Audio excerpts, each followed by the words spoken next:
It had been raining for 3 straight days. The sky looked painted in layers of dull gray. The fog was so thick it seemed to crawl along the ground, like something alive, breathing. Evelyn Grant's car moved slowly along a muddy lane. Her headlights couldn't cut through the fog. They only became part of it. The wipers creaked, like old bones. Thunder rolled somewhere far away, fading slowly. Inside the car, her face glowed in the pale blue light of the dashboard. She was about 30, sharp eyes, calm but restless. A large camera bag sat beside her, a label read, Evelyn Grant, Documentary Unit, London Public Television. Her voice recorder was on. Greater than day 1, Raynham Hall, Norfolk, still raining, the atmosphere perfectly creepy. She laughed softly. The perfect weather to meet a ghost. She turned the last corner. The fog lifted a little, and there it was, Raynham Hall, a massive old mansion, walls covered in moss, broken windows. A silence so deep it felt like the earth itself was holding its breath. Evelyn smiled, lifted her camera and whispered, "Let's see how much truth there is in your ghost stories." At the gate stood an old man, wrinkled face, brown overcoat, holding a lantern. "Greater than, are you Miss Grant?" he asked. "Yes, and you must be Elcott, the caretaker. My father worked here too."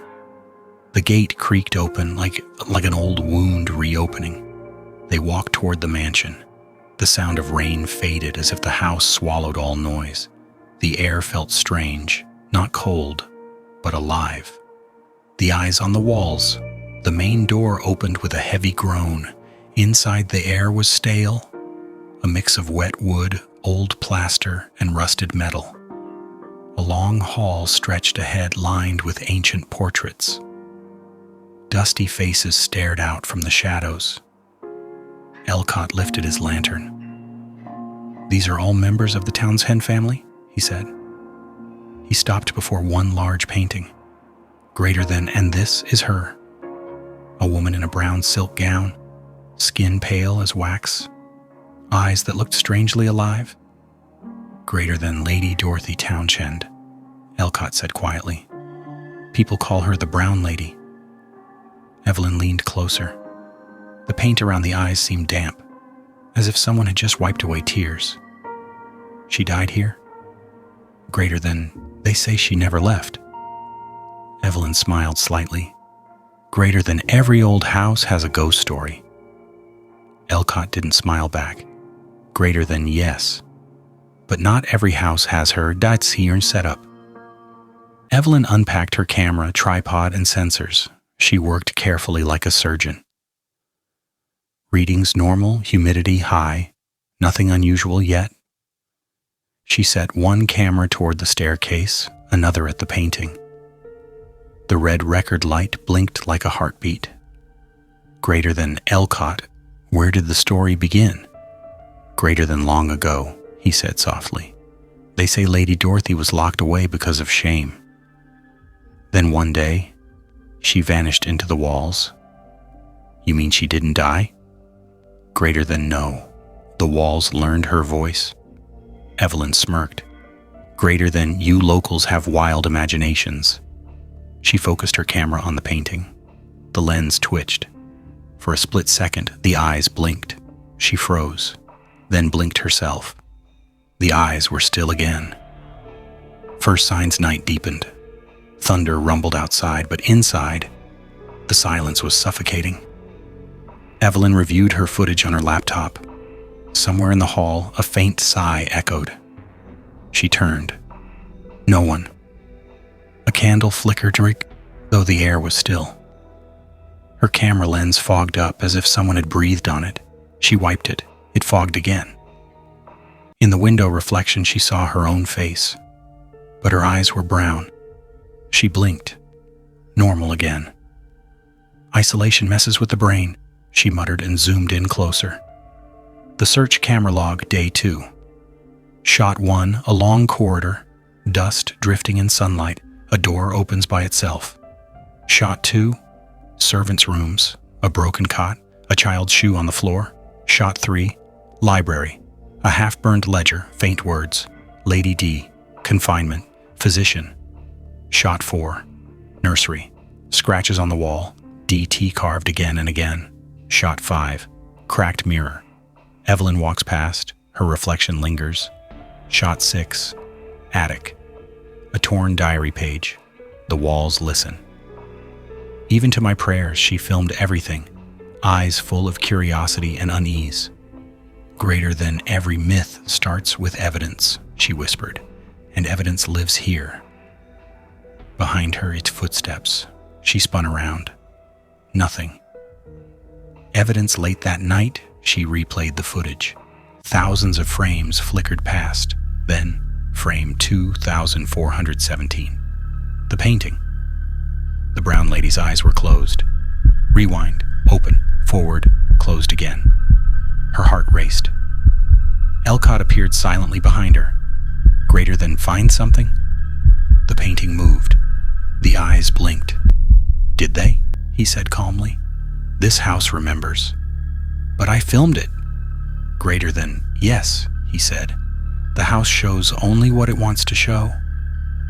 Elcott's story. The next evening they sat in the dining hall. Rain tapped gently against the windows. You really want the truth? Elcott asked. That's what I'm here for. Greater than, my father said Lady Dorothy was locked away over lies, but she didn't die of hunger or madness. Greater than then how? Greater than the walls swallowed her. Evelyn frowned. Greater than, what does that mean? Greater than her screams lasted so long the house learned her voice. Now the voice lives on greater than just folklore. Greater than maybe. But everyone who comes to learn the truth becomes part of it. You think my camera will catch a ghost? Not a ghost. A memory. And memories are hungry. The house breathes past midnight. Lightning flashed white over the staircase. Evelyn walked with a flashlight. Every portrait's eyes seemed to follow her. Then a whisper. Evelyn. She froze. Her recorder hissed. She replayed the sound. A woman's voice, greater than find me. Her skin went cold. Greater than who's there. The air reversed direction, pulling toward the walls. Doors slammed one by one. Her light flickered. On the stairs stood a figure, a woman in a brown silk gown, skin pale as wax. The light went out. When it returned, no one. The mirror room. She couldn't sleep. The footage looped again and again, the blinking eyes, the whispers. Then, a sound. Someone crying. From below. She followed it to the basement, a small room. A tall mirror leaned against the wall. Her reflection shimmered like ripples on water. She stepped closer. In the reflection behind her stood another woman, the same brown dress, same face. She turned around, no one there. But in the mirror, the woman was closer now, reaching out. The mirror shattered. Evelyn screamed, falling to the floor. Her camera lay beside her, still filming. In its lens, the woman remained. The weight of truth. Evelyn ran to Elcott's room. Greater than you knew all along. He spoke calmly. Greater than you saw her, didn't you? Greater than what is she? Greater than what's left when truth dies. The house breathes her screams. Greater than this is madness. Then why is she in your camera? In shots you never took. She backed away, trembling. Greater than I'm leaving. Tonight greater than too late, Elcott whispered. The house knows you now. The confrontation. Evelyn stood before the painting again. Lightning made the hall glow gold and sickly. You're not real, she whispered. You're just paint and story. The walls shook, deep and heavy. Every lantern burst into flame. Every portrait turned its gaze toward her. The brown lady's painting began to shimmer. Her lips moved. "Find me." The voice came not from the air, but from Evelyn's camera. The red recording light blinked faster. Evelyn lifted it, shaking. On the screen, the woman was stepping out of the painting, silk dragging across the floor.